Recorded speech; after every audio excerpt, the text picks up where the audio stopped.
मतलब पता नहीं मेरी लीडरशिप हमारे पाकिस्तान में लोग क्या समझते हैं, लेकिन at the minimum 10 years, 15 years, if this momentum of Prime Minister Modi's goes, they are not going to talk with us for 10, 15 years, because that is the most difficult time for Pakistan in terms of economic and all that जो भी चल रहा है।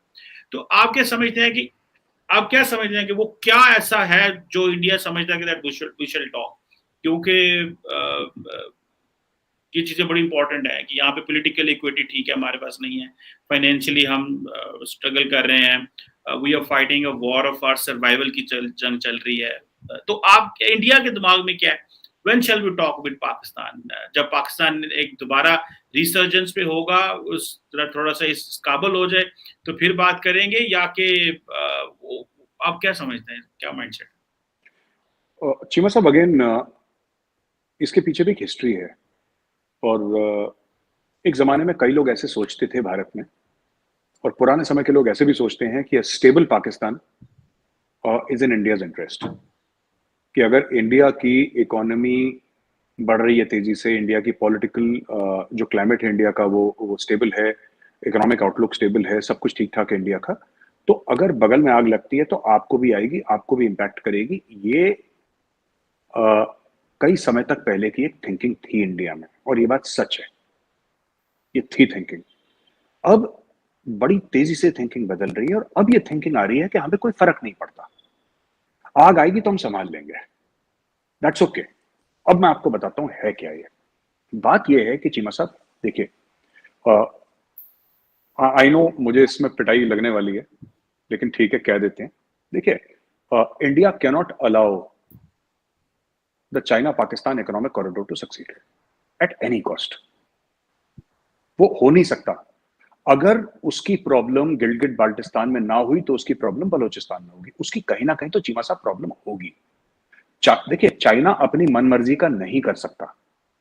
ये कि China दुनिया का बाप है और चाइना पूरे ग्लोबल सबका बुजुर्ग है, that and we have told this to China, we have told this to China, number one. Number two, ये बात मैं आपकी शो में पहले भी कह चुका हूं, और मैं दोबारा कहता हूं, एंड आई से with a lot of research Cheema साहब, ये मैं ऐसे कोई इमोशनल बात नहीं कर रहा, I am saying with a lot of research, FATF, IMF, this is not coincidence. अगर किसी को भी पाकिस्तान में लगता है कि कोइंसिडेंस नहीं है ये, दिस इज नॉट कोइंसिडेंस। देखिए, बात ये है कि जब पाकिस्तान पॉलिटिकली अनस्टेबल होगा तो क्या चाइना पैसा डालेगा? कोई भी पैसा नहीं डालेगा। चाइना अपने ट्रूप्स तो डालेगा नहीं पाकिस्तान के अंदर, इंडिविजुअल सिक्योरिटी मिलिट्री कॉन्ट्रैक्टर्स डाल सकता है, बट जिसको हम टेक्निकल लैंग्वेज में बूट्स ऑन ग्राउंड कहते हैं, चाइना पाकिस्तान के अंदर नहीं डालेगा, क्योंकि Pakistan is such a highly weaponised society. ठीक है, चीनियों का गला सूख जाएगा अगर फ्रंटियर एरिया में चले गए तो। जहां पे आपके पठान है, जहां पे बलोच हैं, वहां पे चीनी जाएंगे। इनको तो शॉपिंग मॉल से फुर्सत नहीं है चीनियों को। और वहां पे कबायली इलाके में साहब, मतलब पत्थर का कलेजा चाहिए वहां पे सर्वाइव करने के लिए। चीनी भी नहीं सर्वाइव करते, इनको हवाई नहीं लगनी वहां पे। अगर पहुंचा वहां पे तो एक घर में 10-10 हथियार पड़े हुए हैं, and people are of that nature where they have been fighting for 1000 पठान 1000 साल से लड़ रहे हैं। ठीक है। तीसरी चीज, we recognize that the biggest problem आपके लिए जो इकोनॉमिक प्रॉब्लम हो सकती है, right, Balochistan can be a problem, TTP is a problem, but the biggest socio political problem for Pakistan is Pashtun nationalism, जो कि अभी डोरमेंट पड़ी हुई है जीमा साहब। अभी उसमें ज्यादा कुछ नहीं हो रहा। उसमें एक बेचारा मोहसिन दावर है, बेचारा एक गरीब वो है, एक अली वजीर बेचारा एक गरीब वो है, एक मंजूर पश्तीन कुछ कुछ बोलता रहता है। These are left leaning people, ये मार्क्स वार्क्स को मानने वाले हैं, ये उस टाइप के, ये फैज अहमद फैज और हबीब जालिब की शायरी करने वाले लोग हैं, है ना, विद अ पश्तून एक्सेंट। ये अपना करते रहेंगे बेचारे, वो अपना ना वो शायरी। बट ये this is a ticking time bomb, and इनके ताने बाने, इनके रिश्ते अफगानिस्तान में हैं उन ट्राइब्स में who are part of the Taliban umbrella.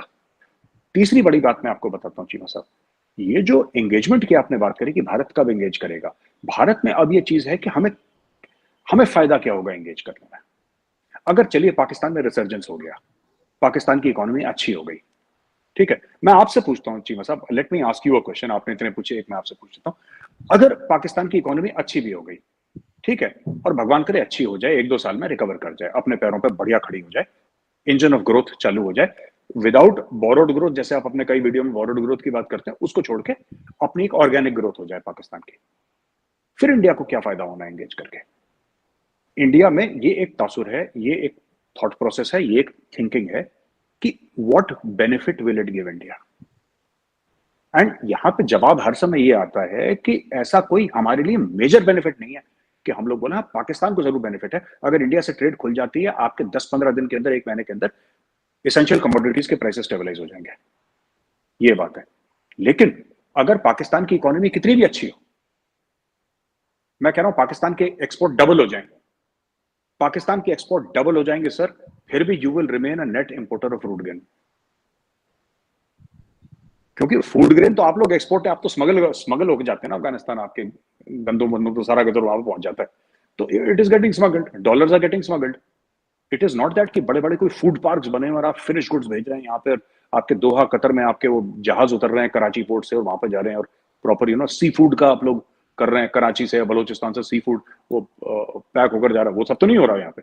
तो इशू हो भी रहा होगा, it is at a very small level. तो the thing is that India today believes that there is no gain for India to engage mathematically thinking. मैं ये कहना चाह रहा था जी साहब। बिल्कुल सही कह रहे हैं। ये ऑब्वियसली ये वो जो इंगेजमेंट है, उसमें ज़ाहिर बात है हर मुल्क अपने डिविडेंड्स देखते हैं। और मेरा ख्याल है कि वो मैंने सन त्जू की वो बुक पढ़ी हुई है, the art of war. The art of war मेरी बड़ी फेवरेट बुक थी। मैं यूनिवर्सिटी में बड़े लोग बच्चों को कहता था ये पढ़ें, और मैं कहता था ये जो है ना, ये ना याद कर दें, इसकी एक एक मैक्सिम को याद करें, ताकि उसके में 7 चैप्टर थे, मुझे याद नहीं अब, तो मतलब वो बड़ी 13 चैप्टर है, 13 चैप्टर 13 चैप्टर। तो उसमें वो भी मैंने पढ़ा था, उसने कि आपका जो एडवर्सरी है ना, वो भी पसंद करता है कि मेरा जो एडवर्सरी है वो स्ट्रांग हो, ठीक है, उसे मजा आएगा। मतलब ये तो वीक एडवर्सरी से मजा नहीं आता। तो ये आपकी बात बिल्कुल सही है। एंड ऑब्वियसली ये पाकिस्तान को टाइम सेट करना है कि हमने इंडिया से बात कब करेंगे, एंड आपको जब तक ग्रो करेंगे तो दैट इज ओनली, खास करके प्राइम मिनिस्टर मोदी के रजीम में तो ये मुमकिन नजर मुझे नहीं आ रहा। एंड इफ द कांग्रेस और कोई हौच पौच या कल को वो आ जाते हैं दिल्ली और जो पंजाब में आम आदमी पार्टी आ भी जाए, बन भी जाए इस तरह की कोalition government, they won't have a political equity to talk unless there is a major changes in Pakistan.